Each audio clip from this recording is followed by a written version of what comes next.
Okay, so part two, aerodynamics.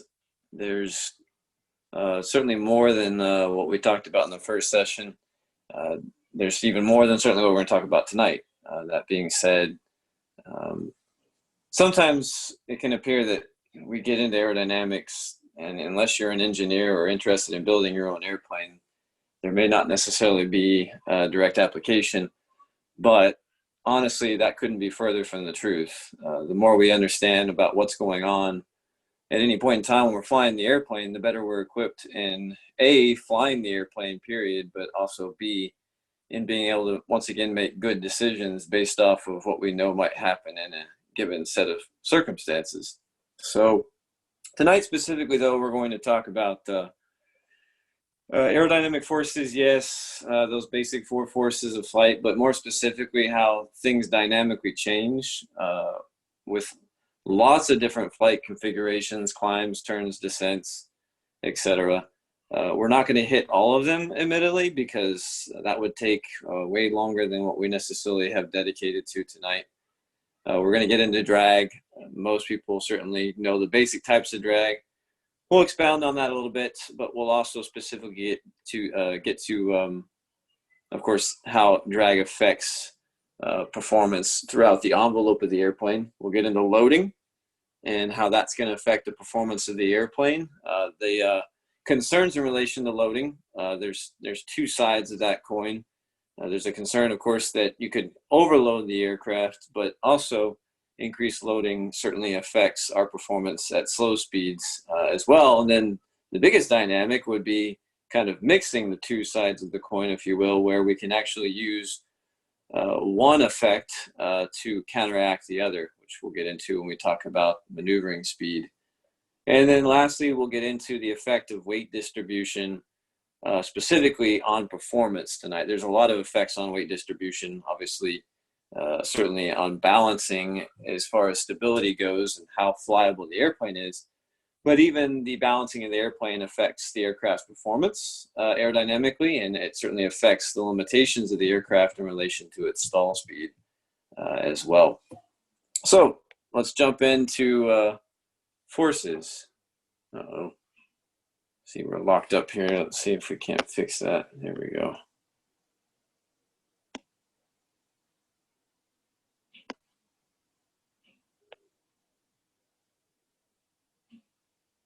Come on now, cooperate. Okay, so we'll start off by talking about our forces. Four forces, of course, in flight: lift, weight, thrust, drag. Clearly, excuse me, those are fairly straightforward. There's no doubt. Most people, I would imagine, would be familiar with those.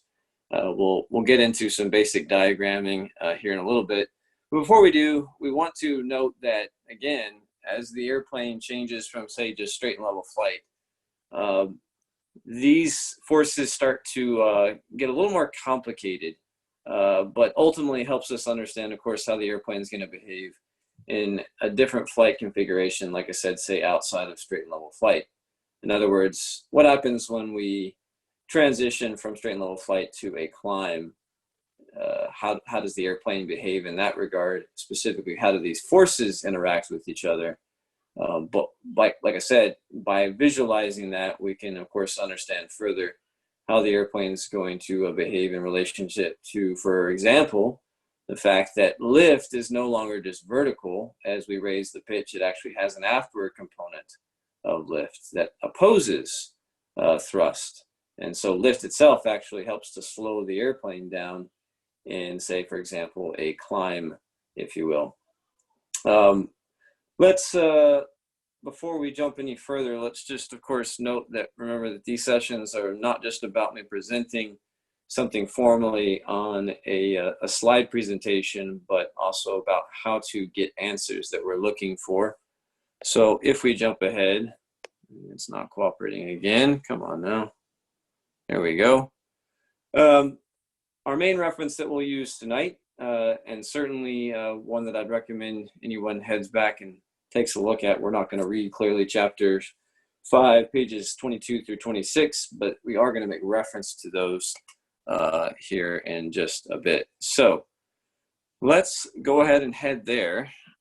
Let's scroll over to the Pilot's Operating Handbook. So again, this is the book we're looking for. Again, if anyone's not familiar, this is the book you're wanting to head towards, take a look at. Specifically, we're looking at Chapter 5, which deals largely with aerodynamics. So there's Chapter 5. And again, we're going to start in page 22. So we'll slide there just a moment.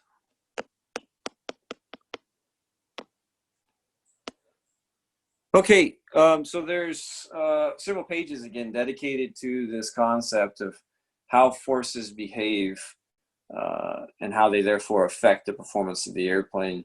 They start off with the forces in turns. Most people probably are familiar with this, but we're still nonetheless going to refer to it. So let's take a look at this first example. We can see that what we're talking about in this moment is solely concerned with the two forces, lift and weight, not so much thrust and drag. The point being, of course, is obviously as we turn the airplane or bank the airplane specifically in this case, the middle image shows us that, excuse me, we're converting some of that total lift away from the vertical component, which we need, of course, to countermand weight, converting it to a horizontal component of lift, and that ultimately is what begins to cause the airplane to turn. And that only becomes more true as we steepen the bank angle. Now, really, most people, like I said, should be familiar with this, the fact that we sacrifice the vertical component of lift to obtain what we're trying to get out of the airplane, which is a horizontal component of lift to ultimately cause the airplane to turn. But there is another element that we may not be as aware of, which is the fact that we know that based off of Newton's laws of physics, we have a component that there must be a equal and opposite force. So if we create a horizontal component of lift, then we also get a resultant force in the opposite direction. In this case, this is referred to as centrifugal force, right? So centrifugal force is, in this case, a force that opposes the horizontal component of lift. One way to help us, of course, visualize this would be the fact that at any moment in time, this airplane is flying in a certain flight path, but the lift of the wings cause it to continuously change its flight path in this banked turn. And so the momentum of the airplane is trying to move forward, whereas the wings are attempting to take it in a different direction, continuously accelerating it, if you will, into a new direction. Well, that ultimately will help us visualize this, this perceived force, in this case, of centrifugal force. So an equal and opposite force, in this case, opposing the horizontal component of lift. Now, when we combine centrifugal force and weight, that's where we get this resultant load that effectively increases the load of the airplane. We'll get into, of course, more of that later. So this is just an introduction into the concept that as we change the attitude, again, from straight and level flight, again, back from our straightforward concept of this, where lift is equal and opposite directly to weight, as we change the attitude either by banking the airplane or pitching the airplane, that's going to change the angle of those forces in some regard, and therefore changes the dynamic on things. Let's take a look at just a couple of examples further. So you can see, for example, there's a paragraph discussion or several paragraphs that discuss forces and climbs and how that ultimately dynamically changes as we transition, say, for example, from straight and level flight to a climb. So let's just get a start off from what the book reads to us. If we look down here towards the bottom of the page, there's a discussion where it says, during the transition from straight and level flight to a climb, a change in lift occurs when back elevator pressure is first applied. This raises the aircraft's nose, which increases the angle of attack. And what does that do? Well, as it says, it momentarily increases the lift component. So at this moment, lift is now greater than weight, and that's what, of course, causes the airplane to begin to accelerate vertically in this case. After the flight path is stabilized in the upward incline, the angle of attack and lift again revert to about level flight values. What does that mean? It means that basically the angle of attack actually is reduced. We generally think that when we raise the pitch that the angle of attack remains high. But that's not necessarily true because, of course, if the angle of attack remains high, then we're not climbing much because that means that the flight path is diverted significantly from the chord line of the wing, or in other words, basically the attitude of the airplane. So let's take a look further at kind of what's going on there, if you will. And to do that, I'll draw some amateur illustrations here. Excuse me. Okay. So we'll draw a simple representation of an aircraft. In a nose-up attitude, we'll say that the horizon line or level attitude would be represented by that line. So this is 0 degrees, so we can kind of get an idea that we're in some relatively upward attitude, if you will. And let's draw out our forces at this point. We obviously have lift, weight, we have thrust, and we have drag. Okay, so in this case, what we have to, and I probably should have exaggerated this, but what we have to pay attention to in this case is that at this point, if this is, of course, our thrust line, the question is what is our flight path? Now, as it just stated in the book, our flight path should be pretty much in line with our attitude, maybe just slightly deviated. In other words, let's just say that this only has a slight angle of attack. So we'll say that the relative wind is only coming just slightly from below. So we have a slight angle of attack, which would be represented by that angular difference there, a small one in this case. Well, in this moment, because of the fact that we have still a slight increased angle of attack, but ultimately because we've changed the attitude, and now look at the deviation between drag and weight. They're not at 90-degree angles like they are in straight and level flight. That means that in this case, there is, in fact, a rearward component, as they call it, of weight. In other words, weight, what it should really be doing is pulling us straight towards the earth, and that's it. But in reality, because of the fact that the attitude of the airplane has changed, we can actually say that weight just doesn't have a vertical component pulling the airplane straight towards the earth, but in fact an aftward component. In other words, you combine this aft component of weight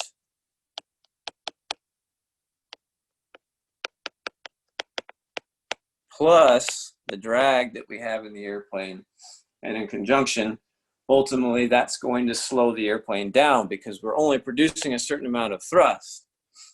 So unless that thrust, of course, is increased, then we clearly will slow down.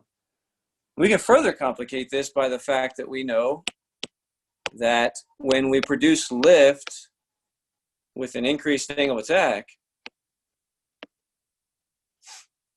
so we'll say that the angle of attack is maybe this angle, for example, then we certainly are producing more lift, but we're also producing more induced drag, which we'll get into a bit later. So because of this, in fact, if we imagine lift should normally be produced, say, as vertical as possible, but with a higher angle of attack, what in fact actually happens is our lift component shifts even further aft. And this is an exaggeration, but ultimately that's what's happening. So then we actually even produce an aftward component of lift, which opposes thrust in its entirety. So in this circumstance, you could actually say that the aft lift plus the aft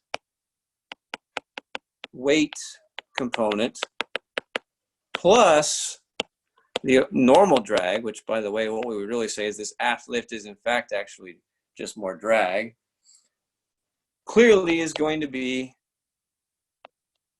greater than thrust unless we do something with a thrust. In other words, we have to, of course, increase our thrust. If we don't, the climb itself may not be sustainable depending on ultimately where our thrust is. So clearly we have to increase thrust.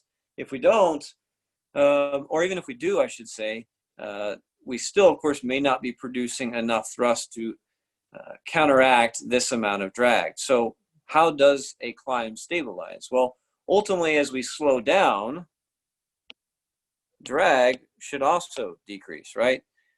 So if we reduce our velocity, then ultimately what happens is we come to a point where as drag is reduced, these first three components will ultimately come to a point where they no longer exceed thrust, but in fact actually would equal thrust, and then the climb would be stabilized at a certain airspeed, and for that matter, a certain climb rate.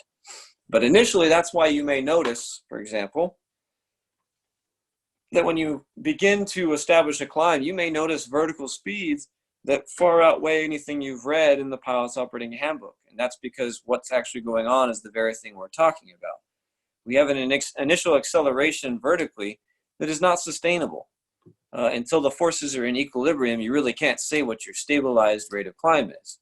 So if you're doing, for example, 130 knots in your airplane, but your stabilized rate of climb for a cruise climb is 100 knots, well, if you're doing 130, you apply full power and you begin to pitch up. Like I said, you may notice, and you should notice, climb rates that won't last for forever as the dynamics of forces ultimately come into balance. Then you can say after that's stabilized, in other words, your airspeed and your rate of climb are not changing, that would be what we would call a consistent or expected rate of climb given those conditions. So that's what's going on in a climb with the forces. Let's take a look at just one other example. Again, if we go back to the book, we can see that they discuss forces in climbs, forces in descents. They even talk about forces in the stall. Generally, we would think that the forces that are occurring in a stall may be something that we wouldn't necessarily expect. But let's, again, start off by reading something in the book here. So let's start off with paragraph 2, where it says, since the coefficient of lift increases with an increase in angle of attack, at some point the coefficient of lift peaks and then begins to drop off. We know this to be coefficient of lift max, which occurs at the critical angle of attack or just before, but then of course at that point the wing stalls. So what would actually be happening aerodynamically with the forces at this point when the coefficient of lift is no longer at max and begins to drop off rapidly?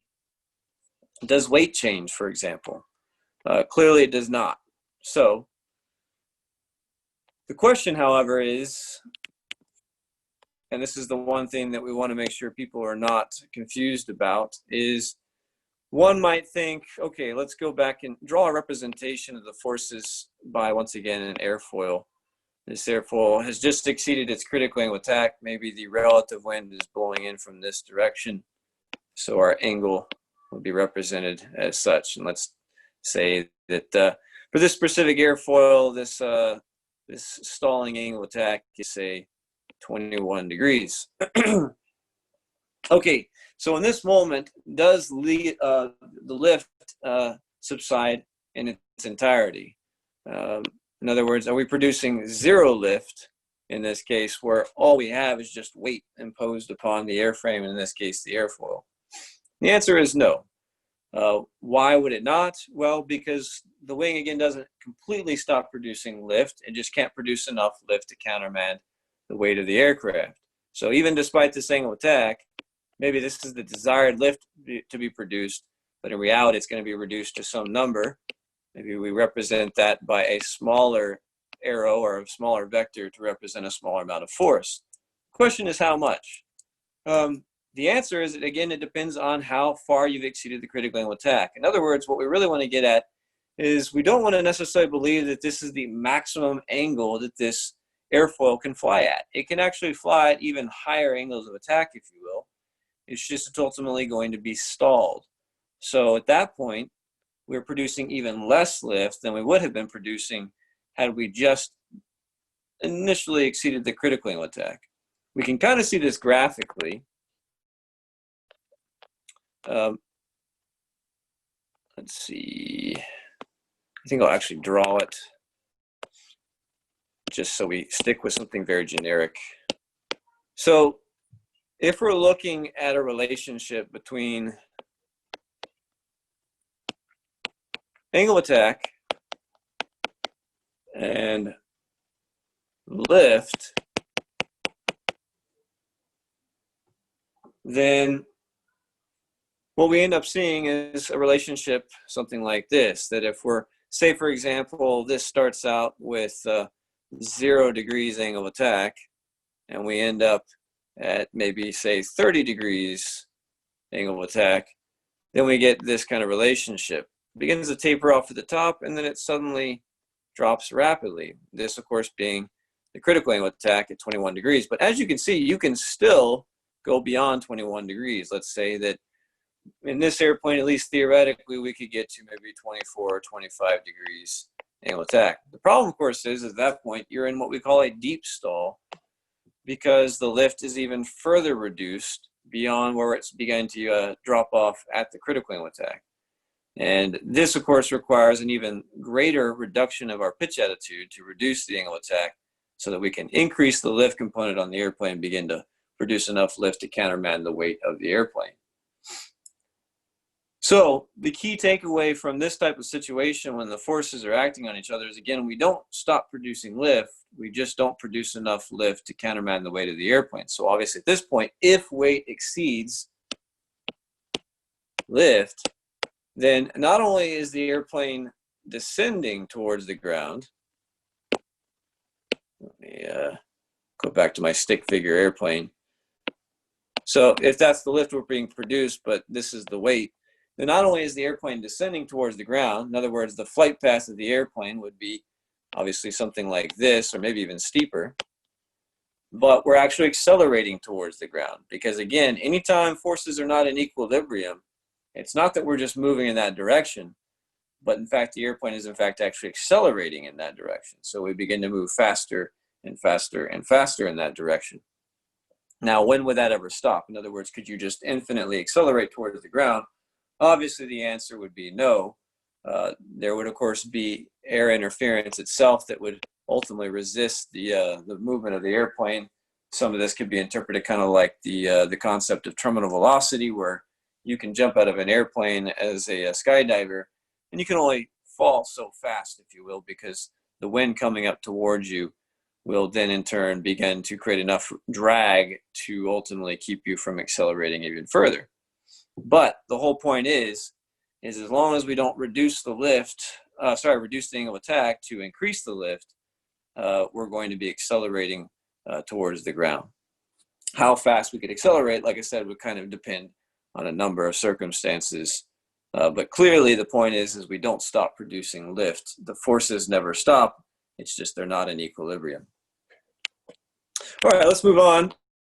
Let's head back to our focus here. So again, for references,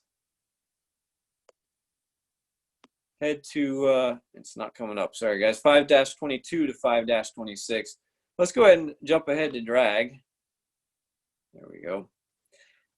So drag, most people should be familiar with the fact that there are two main types of drag. We're not getting cooperation tonight. There we go. So there's two types of drag, parasite and of course induced drag. Most people should be familiar with those. We'll talk about their relationships to the envelope of the airplane here in a little bit. But before we do, let's get into some specifics on, of course, how those are produced. Our references in this case, we can find information about parasitic drag on 5-5 to 5-8 in the same book. We're talking about the PODS Handbook of Aeronautical Knowledge. So before we go any further, let's take a look at our reference.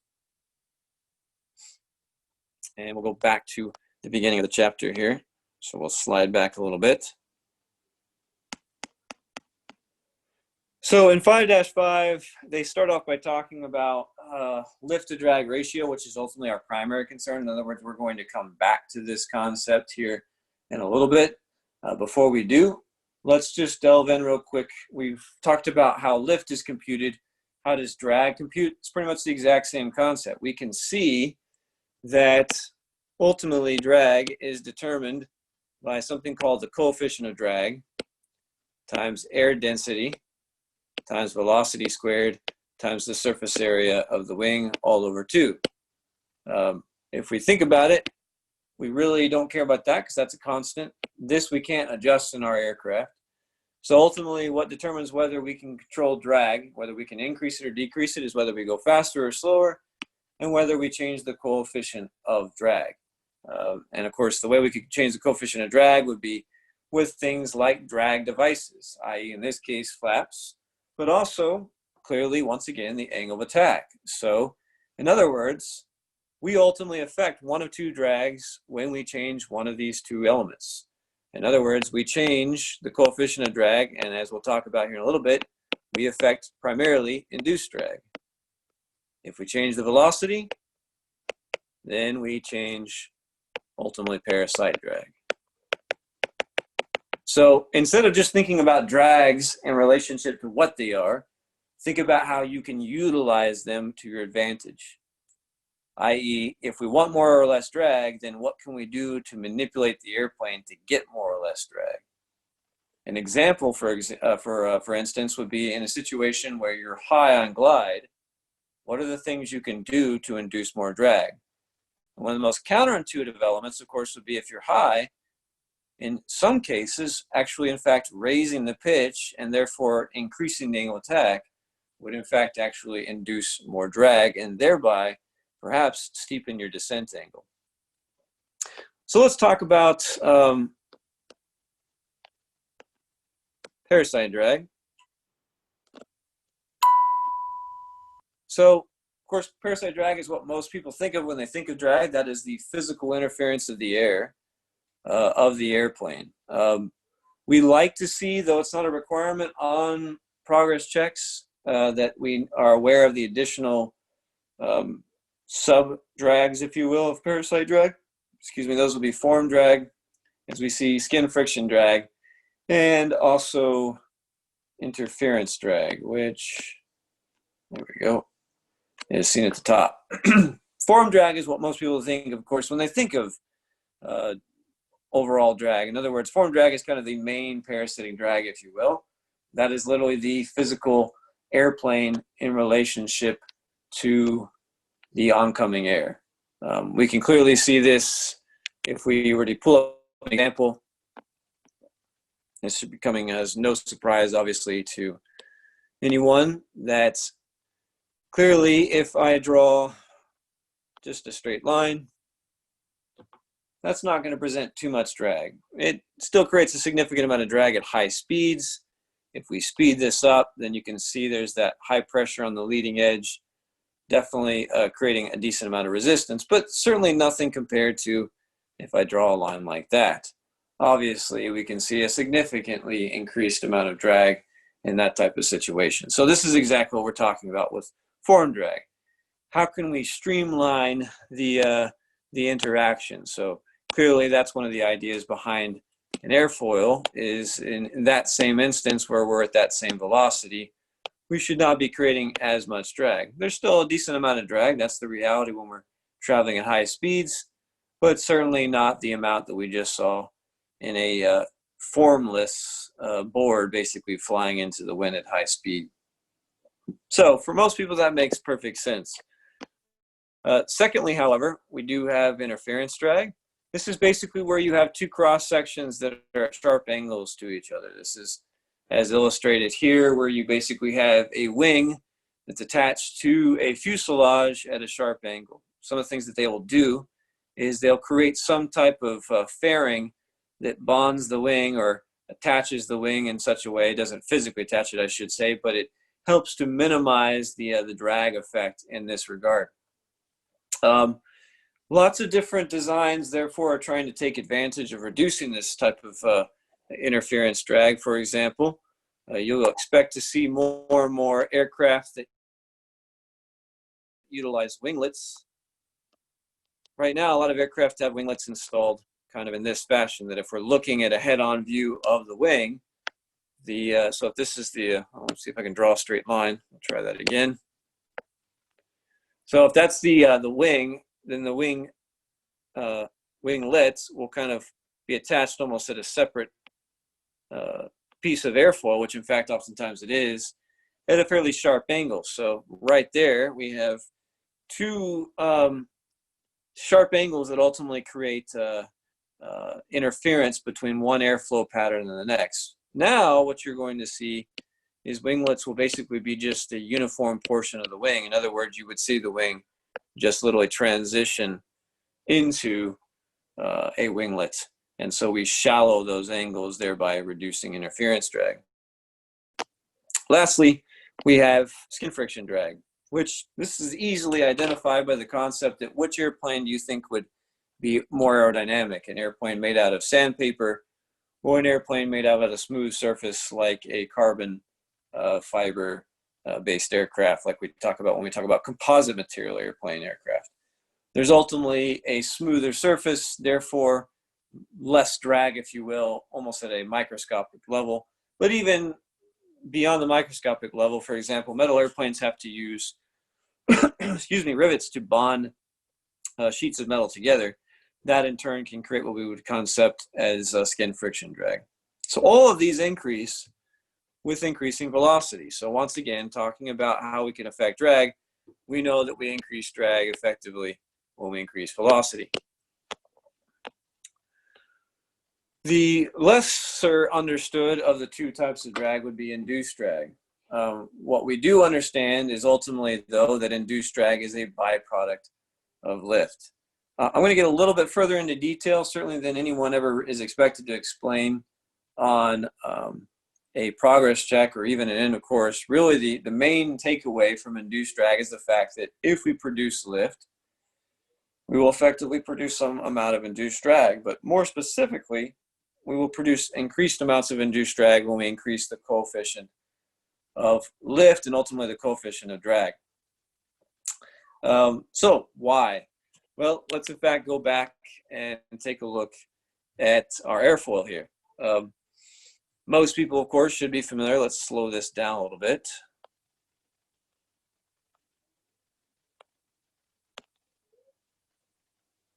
In this case, at a fairly slow speed, we can see the light blue coloration on the top of the wing and the dark reddish color on the bottom of the airfoil represent low and high pressures respectively. So we have low pressure above the airfoil, high pressure below. Excuse me. And clearly, as we increase the angle of attack, then those pressures increase. We get increasing darkening and redder colors below, and we get larger amounts of light blue over the upper boundary of the airfoil. So we know that as we increase the angle of attack and as we increase flow turning, then we increase in association the pressures. And with greater pressures, we ultimately create the driving force that is induced drag. In other words, anywhere that you see a high pressure area as represented by that reddish color, that high pressure air is ultimately trying to move towards the lower pressure area. In other words, in nature, the very driving force of weather, we have unequal pressures. And so high pressure is always trying to move towards low pressure. In other words, high pressure is moving towards the path of least resistance. If I push harder than you're pushing, I'm going to push towards you. So a natural working of things, in other words. The wing, therefore, is the physical boundary. And as we just talked about with winglets, that's exactly what winglets attempt to do, is become a physical barrier to the high pressure air attempting to move towards the low pressure air.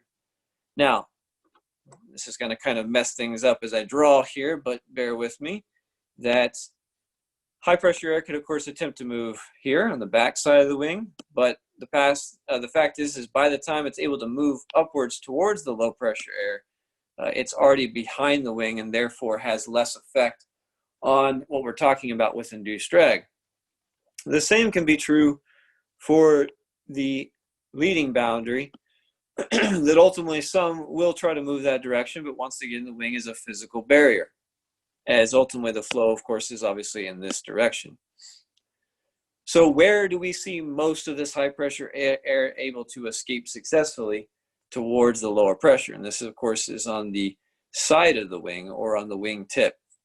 So we're looking at a sideward view of the wing.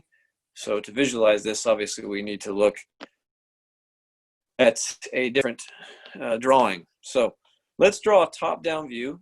If this is the side of a fuselage of an aircraft and this is the wing,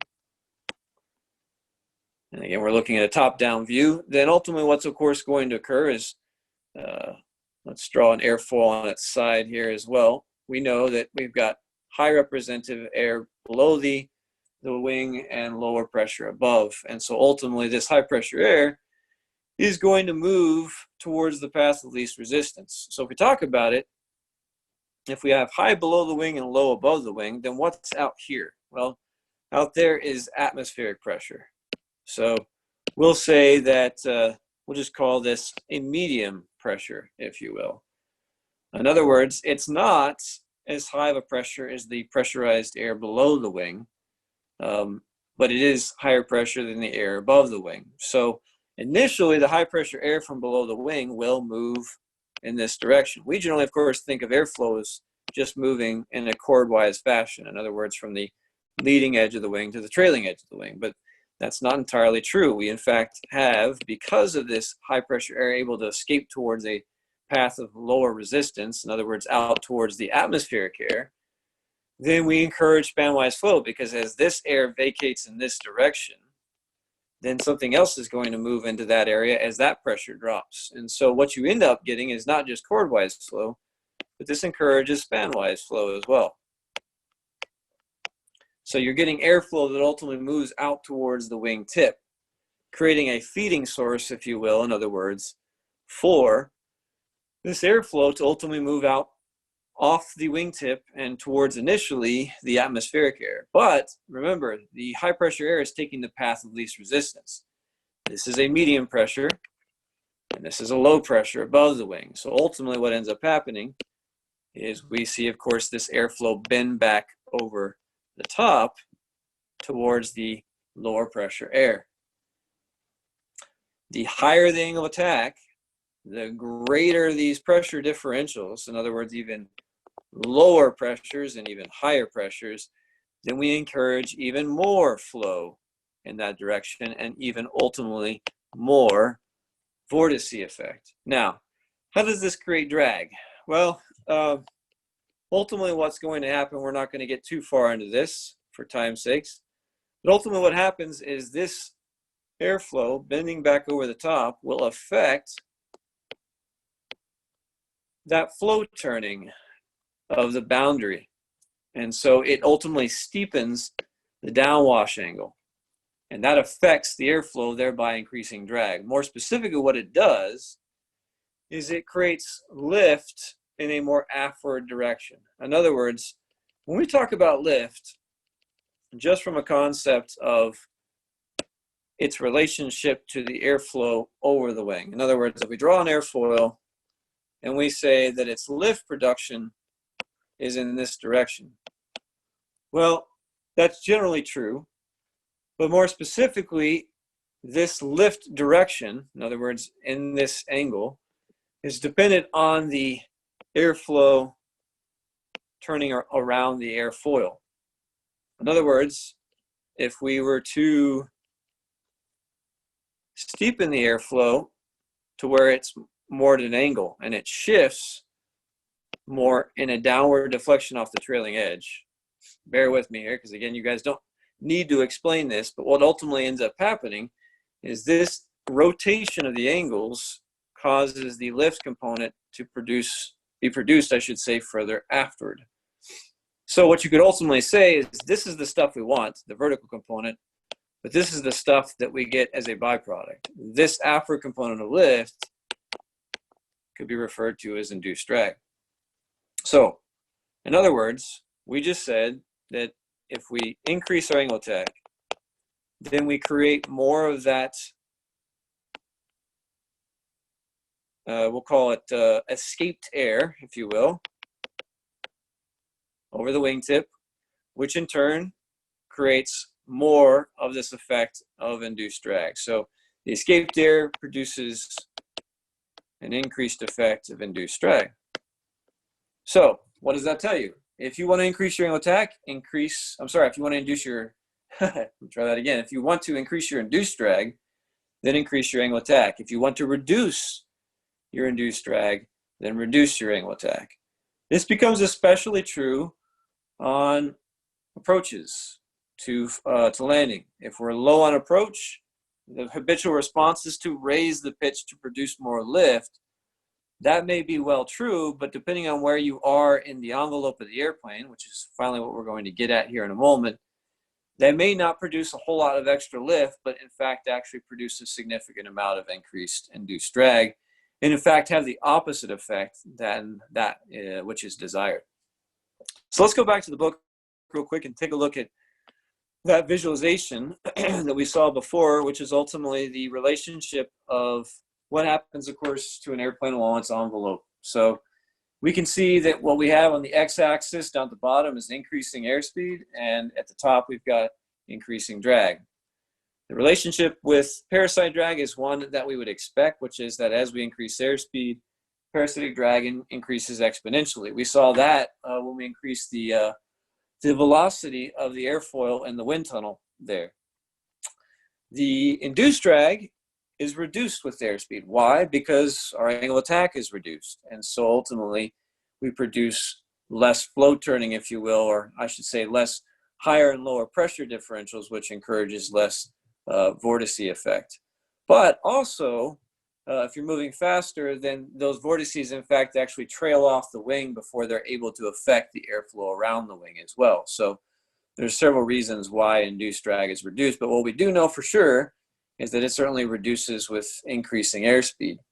And of course, the total takeaway from this is the fact that what we're looking for specifically, for example, on the progress check when we ask this question, is the understanding clearly that where those intersect, parasitic and induced drag will be our lowest total drag, which we can interpret as either max lift over drag ratio, or of course, specifically the airspeed is certainly best glide, also known as maximum endurance. And if we're not familiar with that concept, maximum endurance means basically that for your given amount of fuel, if you wanted to stay up in the air as long as possible, then slowing or speeding up to best glide or the same airspeed as maximum endurance would require the least amount of power to be able to maintain altitude, and therefore the least amount of fuel consumption. So if for whatever reason I need to stay in the air longer or reduce my fuel consumption so that I have more time to deal with whatever it is, I'm waiting out weather, whatever the reason, then in fact I could slow down to that speed and expect to maximize my fuel endurance by doing so.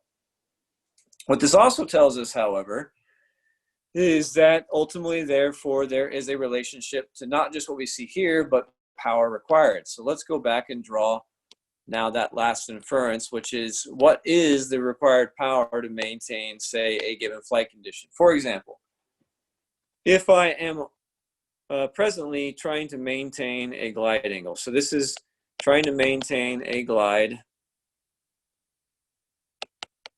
to my aim point on the runway. Then the question is, with airspeed increasing and decreasing, what would be my power requirement to be able to maintain that glide, right? So my target is, I'll draw a little visualization down here. This is my target. I want to stay on that glide. But as I shift airspeed, what kind of power will be required to stay on that glide? If you went out on the street and you asked people, they'd probably say something like that. Maybe. That's of course not the case. We know that if we understand parasitic drag, it's more elliptical. But the thing that a lot of people forget is, in fact, it's got a secondary curve on the back. Let me try drawing that a little better. And so ultimately, if we get down below a certain speed, to maintain this glide angle will in fact actually require us to increase our power. Why? Because of increasing induced drag. And this only becomes more true if we increase the angle of attack even further. So if we begin to dip below the glide angle, this is our airplane flying below glide, our habitual response may in fact be to raise the pitch, but in fact doing that, the very thing that we're trying to avoid will be created. And the power needed to rejoin glide or stay on the glide we're at will in fact even increase even further. So it's important to understand this concept in application to understand I need to fight that physical or habitual desire to raise the pitch and ensure that I increase power to avoid this. Now, it can be said true that right at the bottom, you can get away with pitching or powering for either airspeed or altitude. But the reason why we insist on pitching for airspeed and power for altitude is ultimately if there's ever a point that we move on the back side of this, known as the reversed command area or region of reverse command, also known as the backside of the power curve, then that becomes less and less true and more important that we pitch for airspeed and power for altitude, particularly, of course, in this type of situation. All right, let's move on.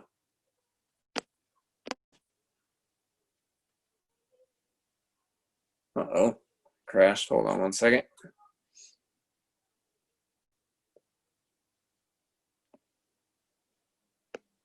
Okay, we're going to move on to wing loading, specifically in relationship to two primary concerns. But to start off, we want to be aware that ultimately there is,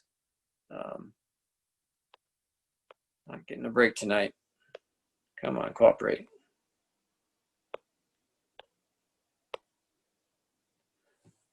Some things to be aware of, certainly what load factor is, how our airplane is certified in relation to these loads, how can we manage situations to help us avoid some undesired effects using maneuvering speed, and lastly, some awareness that the POTS Handbook of Aerodynamical Knowledge will discuss how loads affect the airplane in different types of maneuvers. We're going to go into one specifically in relationship to a dive that leads to an accelerated stall, showing that we can in fact actually stall at high speeds as we've been told we can. So starting off, let's head to the book, see if I can bring up the references. There we go. 533 to 538 is where we're going to head to start off. Plenty of information there to peruse in regards to load factors and wing loading. So this starts on 533, and we can see it starts off with a concept known as a load factor. What is a load factor? Well, before we talk about load factor, let's talk about the concept, of course, of load. We actually hinted at this earlier with the illustration we saw with the banking airplane.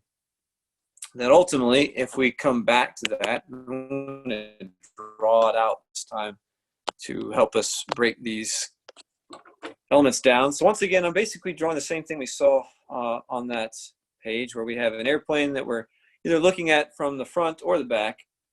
In either case, we know that total lift is going to be produced basically in this fashion, perpendicular to the wing that we see here.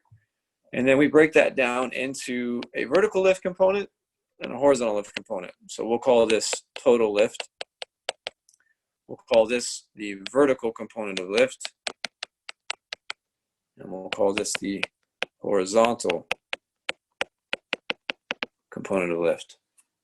And as we said before, something has to oppose these forces. So lift is opposed by weight. If not, the airplane would just ever-presently accelerate infinitely up into space. So we have weight that opposes lift. And as we discussed before, we have centrifugal force. If you're struggling with this force and you want to know more about it, just message me. Let me know. We can sit down and talk about it. I can expound on that a little bit as well. But ultimately, therefore, what are we missing? Well, we're missing something that opposes total lift. We know that total lift has to be increased whenever we're in a steep bank angle, for example.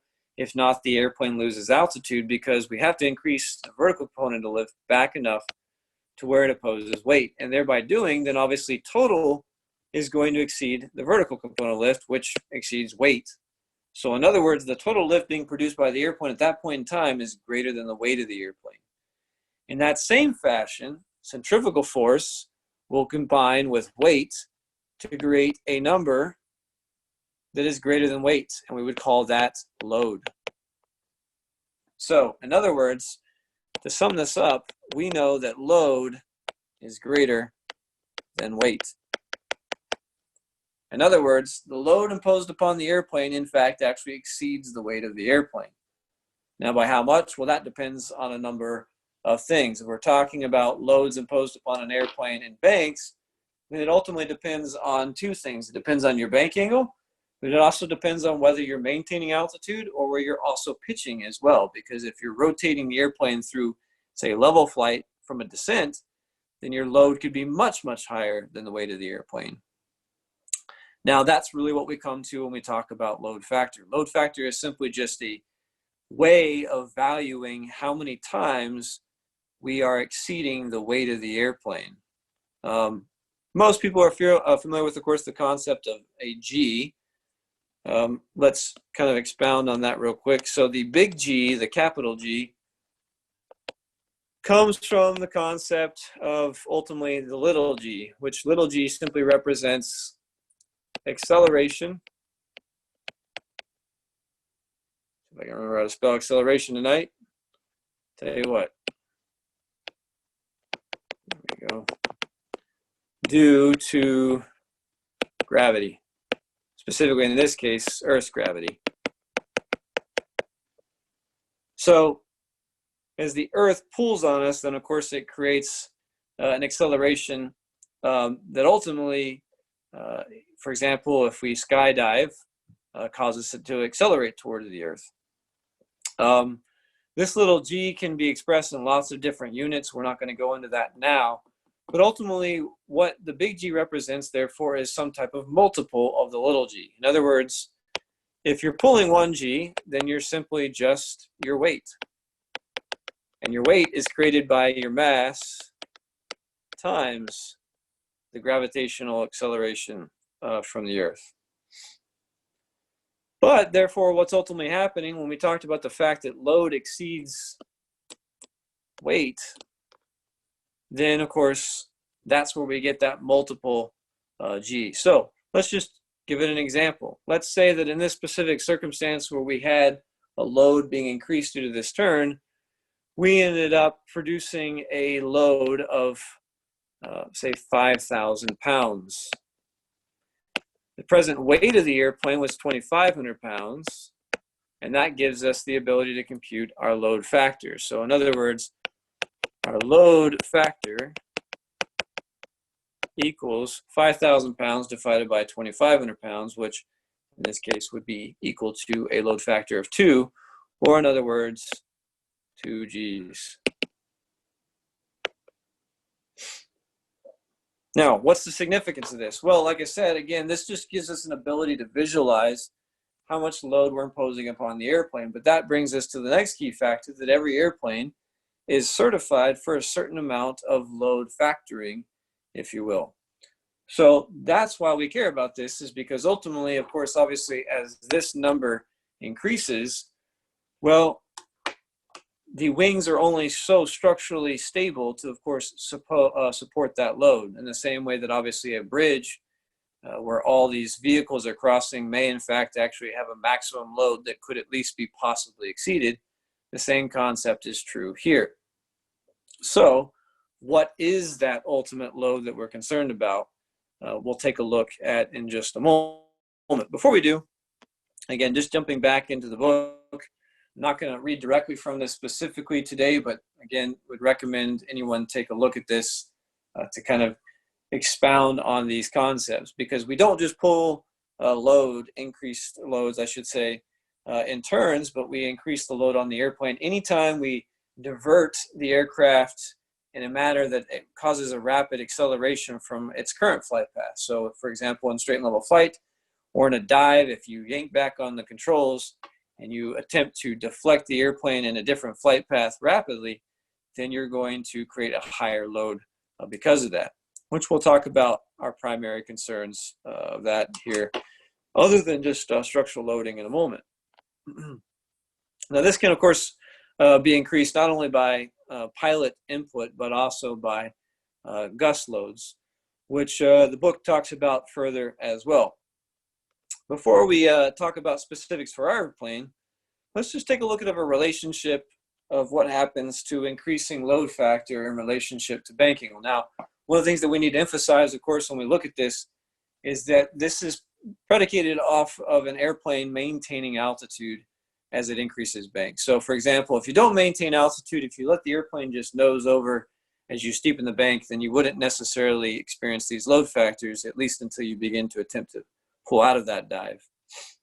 So you can see basically up through about 35 degrees of bank, there's not a significant increase in load factor. And yet suddenly at about 45 degrees, which can give you an insight as to the reason why we do our steep turns where we do, then we start to see that transition into a steeper curve. And then by the time ultimately you get past 80 degrees, there's no limit to what load you can produce, because at that point, all of your lift is ultimately converted to a horizontal component of lift with basically zero vertical component lift. So at least theoretically, your load factor is infinite. But just as an example, if we were to say roll onto a 60-degree bank angle, what would be the required load on the airplane to maintain altitude? Because again, this is a curve predicated on that concept. We can follow that up and see that ultimately to maintain a 60-degree banking on level flight is just about a load factor of 2. So we can see that going back to what we just discussed before, that would be this exact concept. So you could pull a load of 2 Gs. Now, is that good? Is that bad? Again, this depends on the airplane and specifically what your concern is in relationship, because really what we're going to get at in a little bit is the fact that with increasing load, we also deal with the concern of increasing load factor in relationship to increasing stall speed. Before we do, let's jump into the Pilot's Operating Handbook. So again, the reference here, in this case, we're going to go to Chapter 2 because this is a limitations concern. So we're going to jump to our Pilot's Operating Handbook and take a look there. So 2-10, we get into maneuvering limits. This is where we get guidance on what you can and cannot do with the airplane maneuver-wise, which has a direct relationship to what we're predominantly concerned on the next page, which is our load limits. So let's just read together real quick at the top of the page. We can see aerobatics that may impose high load should not be attempted. The important thing to bear in mind in flight maneuvers is that the airplane is clean in aerodynamic design and will build speed quickly with nose down attitudes. Proper speed control is an essential requirement for execution of any maneuver, and care should always be exercised to avoid excessive speed, which can in turn impose excessive loads. But ultimately, what is our load limits? We can see that the airplane is certified in 2 categories. We normally operate in the normal category, which is weights beyond 2,200 pounds, and with a certain CG or center of gravity position limit as well.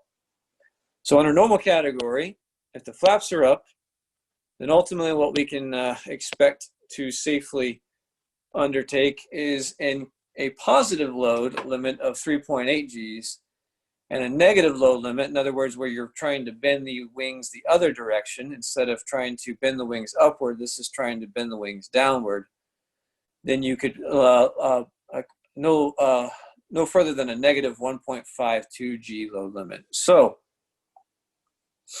the question then becomes, how in the world do we know what we're actually pulling?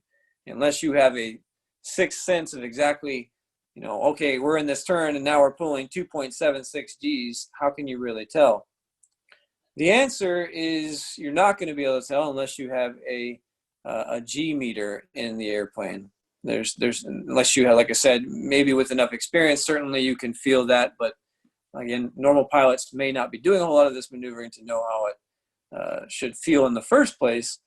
So that's, of course, where factors come into play of observing manufacturer's guidance, being properly trained in specific procedures, and, of course, not exceeding any kind of guidance or disavowing any kind of guidance the manufacturer may give us. Proper entry speeds, proper bank angle control, proper pitch control can help us to avoid exceeding these limits. The next question, of course, could be, what if you went to 3.81 Gs? Does the wing crack, or does a reinforcement structure inside of the wing begin to bend? And the answer would be, should be no, but there's no guarantee. We would expect certainly that not far beyond 3.8 Gs, you would get some type of structural effect. Again, that doesn't mean that a wing's going to come off. That would be what we call an ultimate load limit, which is at least an additional increase well beyond this of about 50% beyond these numbers before you would actually exceed what we call an ultimate load limit, where a wing could come off, if you will. So these numbers should be memorized, but like I said, they're not necessarily something that you're going to be able to feel based off of the load you feel in your body per se. They're useful to be aware of, to simply know what the kind of limits we're dealing with the airplane.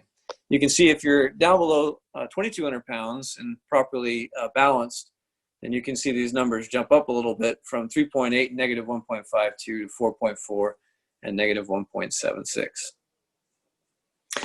All right, excuse me. Let's head back to the book one more time. And let's talk about the fact that one of our main concerns, of course, is avoiding a load that could cause structural damage or structural failure, even worse, to the aircraft. But we also want to be aware that, of course, with increasing load, we increase the stall speed on the airplane. We've heard this concept that you can stall an airplane at any attitude and airspeed. That's true because ultimately we can increase the stall speed on the airplane with an increase in load. For example, this illustration, of course, shows us what happens as we have increasing loads in relationship to a accelerated stall speed for the airplane. So let's just follow along with the example they give us. So in this example, we're pulling a 3G load, which creates a ratio of about, what do they say there, about 1.6 times VS. In other words, it's a 1.6 ratio over what the normal published unaccelerated stall speed would be for the airplane. And then we follow that over to intersect approximately here. And then we draw that back down, and we can see that the stall speed is increased from about, let's see, 40, looks like 42 is where we were at, and it's jumped up now from 42 to about 75 knots. So if we were to pull a 3G load, which if we talked about, for example, on a 60-degree banking on a level flight, we could pull a 2G load. So imagine, if you will, you're in a nose-low attitude on a base to final turn, and you realize you're starting to descend and you're at 60 degrees of bank, so you pull up. As you're in a 60-degree bank, you could well pull a 3G load, at least momentarily, which could cause an accelerated stall, say, for example, if you were down around 75 knots. So this is kind of an example of at least what could happen due to an increased load that accelerates the stall, if you will. All right.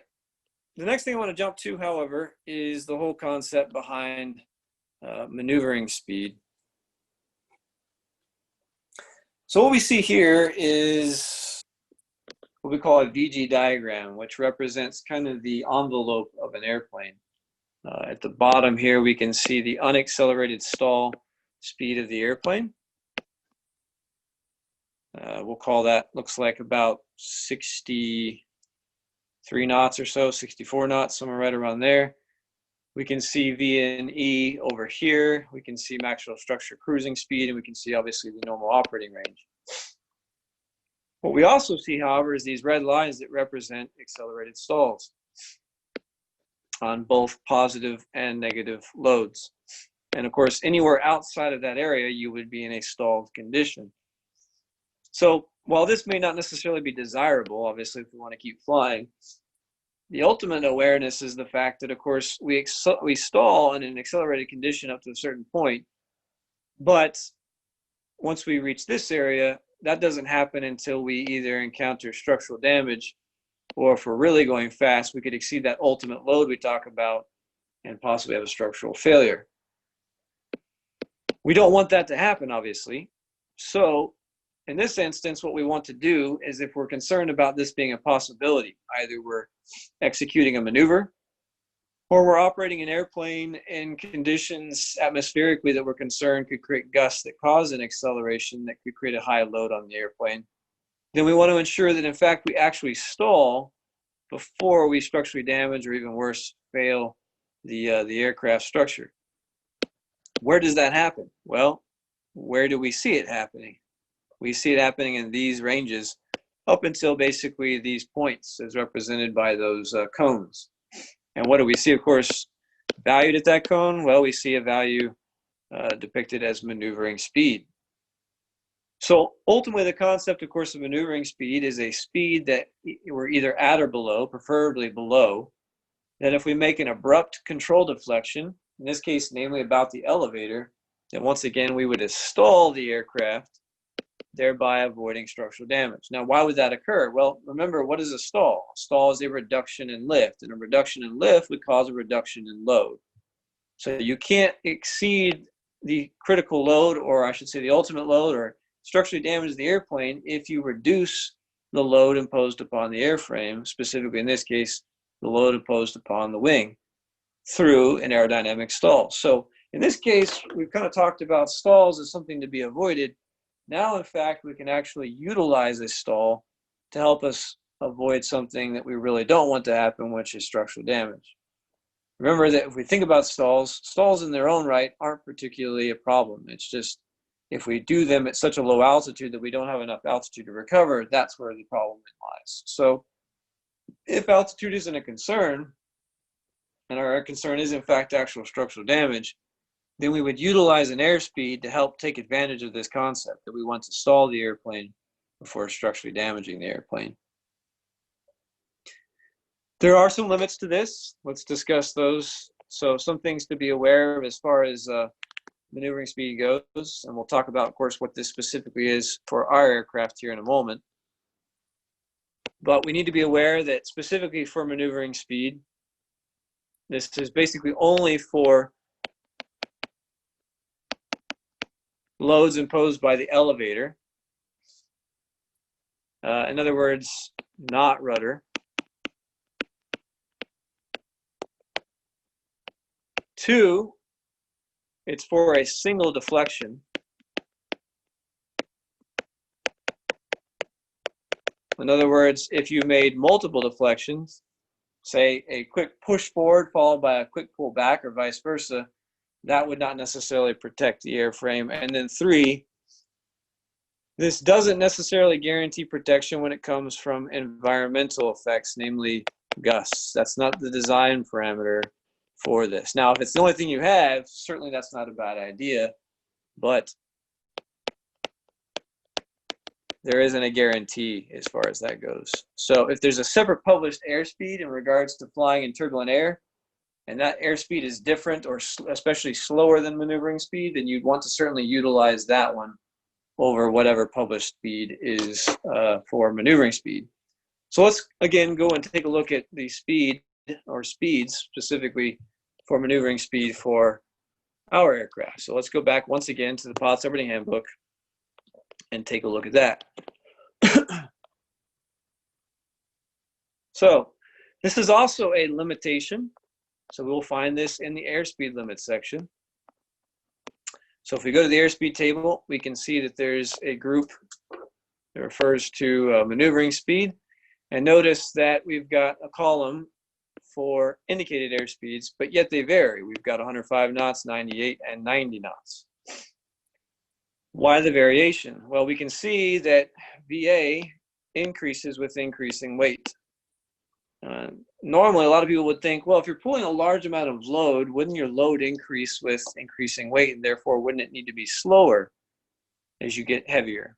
And while that line of reasoning isn't actually bad, it's not quite entirely correct, because what we're not taking into consideration is that, once again, a maneuvering speed is ultimately protecting you from overloading the airplane by stalling the airplane.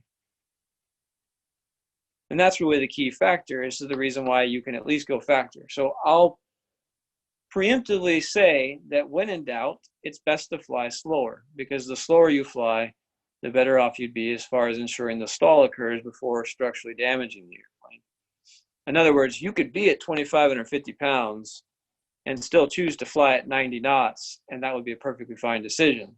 The decision that is not okay is the opposite, or the reverse of that, where you're at 1,900 pounds and you choose to fly at 105 knots. And that's why we don't want people just giving us the rote answer of maneuvering speed is 105 knots on an examination, because that depends on your weight. Now, let's talk about really specifically why this is the truth.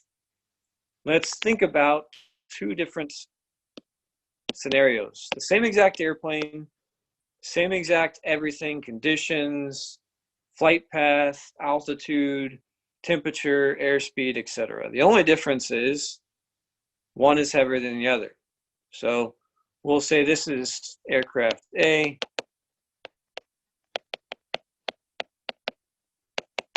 and this is aircraft B.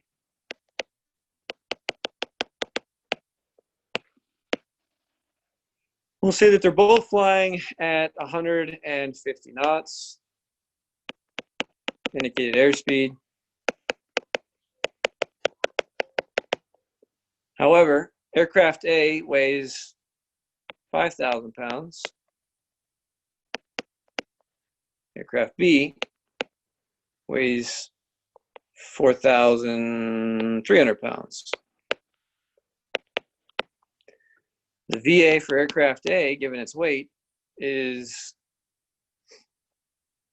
we'll say 160, and the VA for aircraft B is 145. Now, here's the question. If both aircraft are flying the same speed, yet one is heavier than the other, which one is a higher angle attack? So aircraft A would be at a higher angle attack. So presently it's flying level, but its angle attack is in fact, let's say, plus, I don't know, 3 degrees. Aircraft B, because of its lighter weight, flying the same speed, doesn't need as high of an angle attack. So it's at maybe 0 degrees angle attack. So which one is closer to the critical angle attack? Clearly, aircraft A is closer to the critical angle attack, which tells us it would stall sooner, or more specifically, it would stall at a higher airspeed. Thus, why its VA is 160. Whereas aircraft B, for any given flight attitude, by the way, this could be in a descent, this could be in a climb, whatever turn, it's always going to be at a lower angle attack. And if it's at too low of an angle attack, then the critical load could be exceeded before the critical angle attack is exceeded. And that's the reason why, if you're lighter, you've got to fly slower to always be at a high enough angle attack to exceed the critical angle attack before you exceed the critical load. That's the real key. Are you slow enough, given your weight, that you're flying at a high enough angle attack that you'll stall due to the increase in angle of attack before you critically overload the aircraft? And we can see, here's the problem. We're doing 150 knots in aircraft B, yet our VA for our weight is 145 because we're too low at our airspeed to exceed the critical angle attack before we structurally damage the airplane. That is why VA varies directly with weight. If we're lighter, we've got to fly slower to fly at a higher angle attack. All right, let's move along here.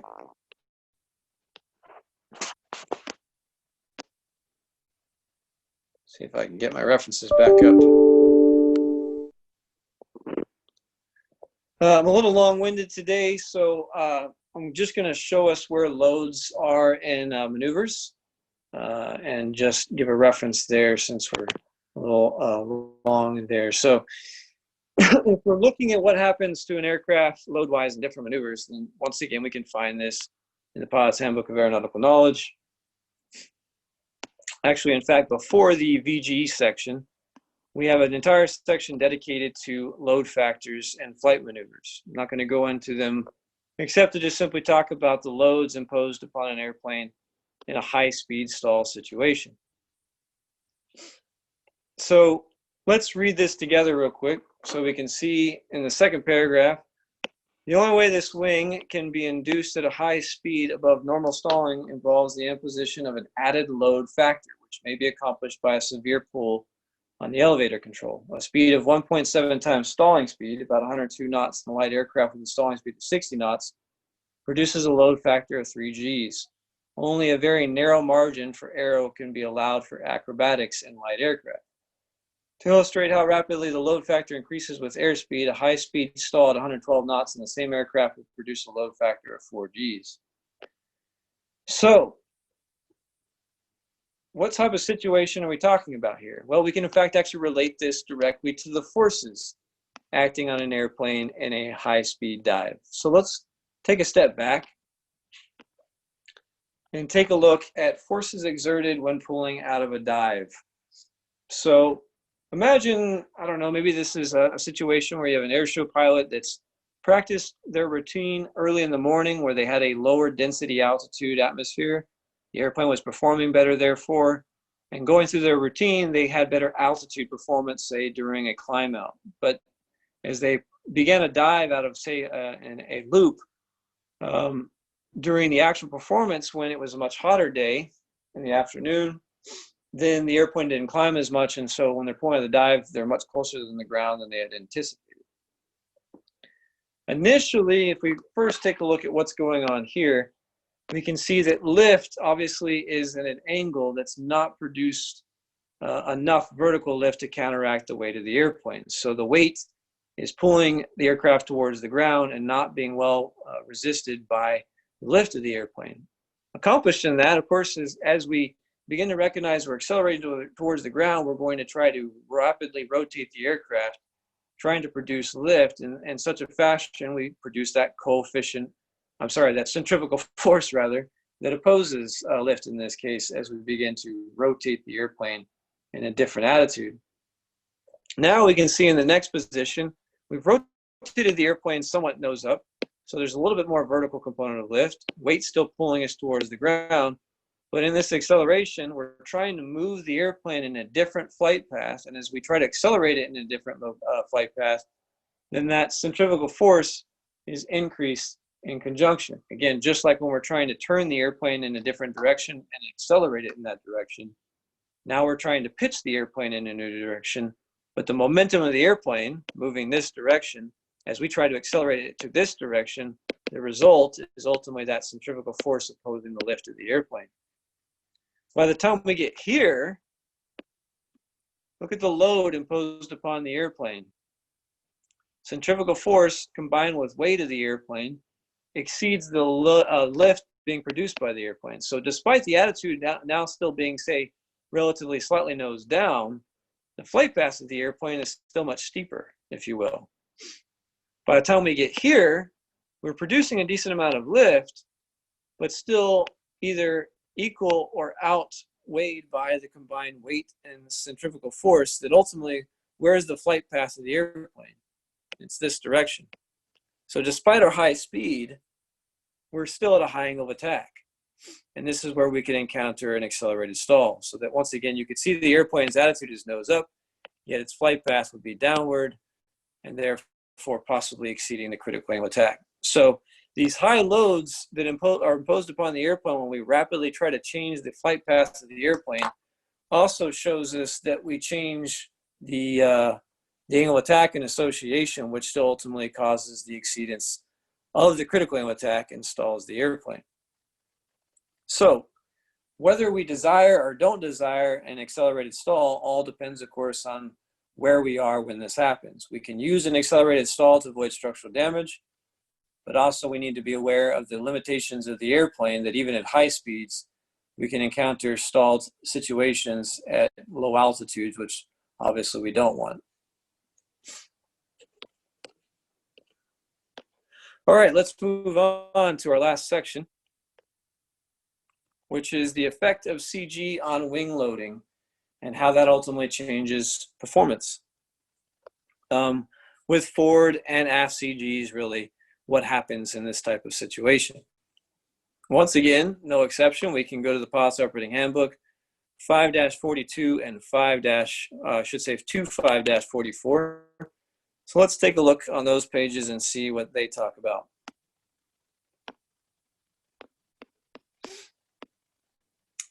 So we can see an illustration where they kind of give us a glimpse into what happens as we shift the CG. Now, this illustration specifically here can kind of lose us a little bit. So I'm going to draw this out again to emphasize the concepts. But the real key that we want to start off with is the fact that ultimately what happens as we shift the CG is that's going to create a pitching tendency that we have to countermand with either more or less tail lift. And the tail lift, of course, is produced in a downward direction. And that's the real key to take away in this case.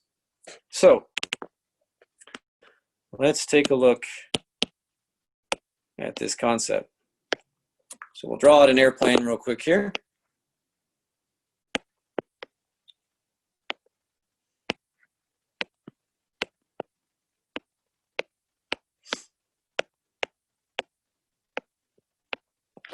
All right, so if we talk about the culmination of lift being produced across the wing, let's just say it's located here. So if we add all the lift together, we would say that's the center of pressure or the center of lift. And then we'll say that the center of gravity is located here. So obviously what ends up happening is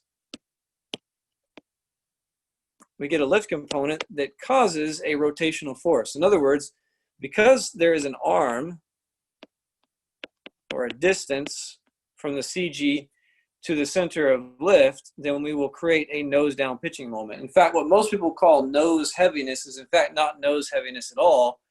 It's actually the nose down pitching tendency due to the fact that the center of lift creates a rotational force. In other words, due to the fact that it's at a distance to the CG, it causes the nose to pitch down.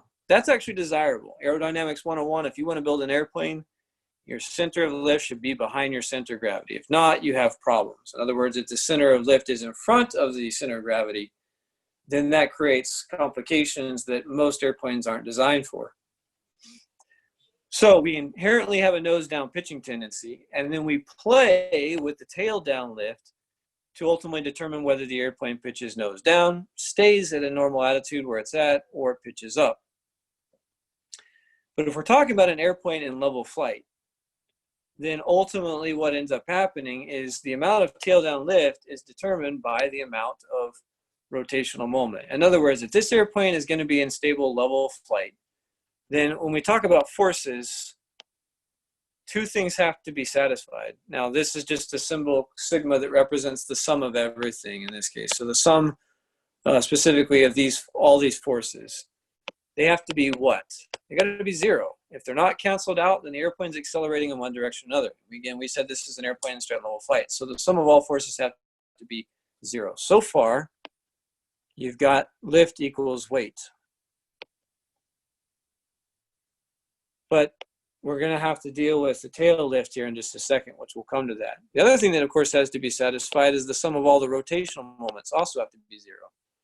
So what's happening is the tail down lift is hopefully creating a rotational moment in the opposite direction. And these should cancel each other out to where the attitude just stays where it's at. If not, again, we're going to be pitching nose down or pitching nose up. Here's the problem, though. When we create this tail down lift, now this tail down lift has to be added to the weight. And clearly the weight plus tail down lift may cause us to need to increase our total lift. And that's the real key. If lift has to be increased, then it's only going to be increased by one way, and that's by increasing the angle of attack if we're just talking about not changing our airspeed. Or in other words, we have to increase the wing loading on the airplane. So here's the rub of it. If we back up a little bit and we visualize shifting the center of gravity, for example, if we shift the center of gravity aftward, say to here, then there's not as great of an arm. And if that arm is shortened, then this rotational moment isn't as big or as great as it was before, requiring of us less tail down lift. If we don't require as much tail down lift, then we don't, have to increase our lift from the main wing to counteract the combination of this reduced tail down lift as much in combination with the weight. And if we don't have to do that, then our angle of attack is increased less. So we have a smaller increase in angle of attack and thereby less wing loading. Vice versa, once again, if we shift the center of gravity forward due to our loading of our balancing, I should say, of our passengers, our fuel, what have you, bags, then the opposite is true. That arm is increased once again. This creates an increased rotational moment, which requires of us greater tail down lift, which once again combined with weight will require a greater increase in lift, which requires an increase in angle of attack beyond what we just discussed before, which leads to increased wing loading. Now, why does that matter? Well, let's think about it. If you have increased loading, then you also have increased drag. And what do we know is going to be the case with increased drag? Well, let's draw it out. So now let's compare the two. Quite simply, if we have an aircraft with a forward CG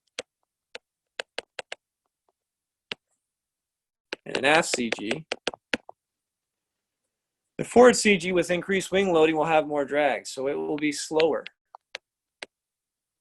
It will climb slower.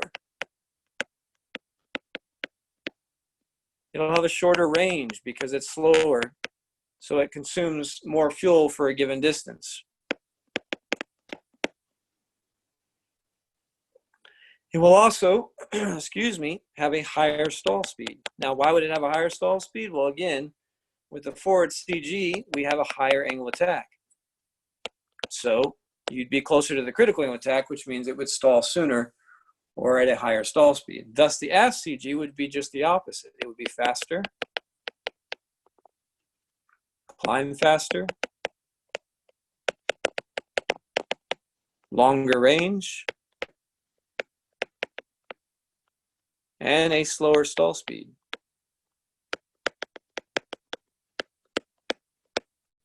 Sounds like the aft CG is the way to go, but in reality, the biggest thing we need to be aware of course, is with an aft CG, it is less stable in the stall recovery, meaning it's the very nose-down pitching tendency we just talked about produced by the lift of the airplane that helps us recover from a stall in the first place. It's the reason why during our training flights with our forward CG, all we really have to do to recover from a stall is just let go.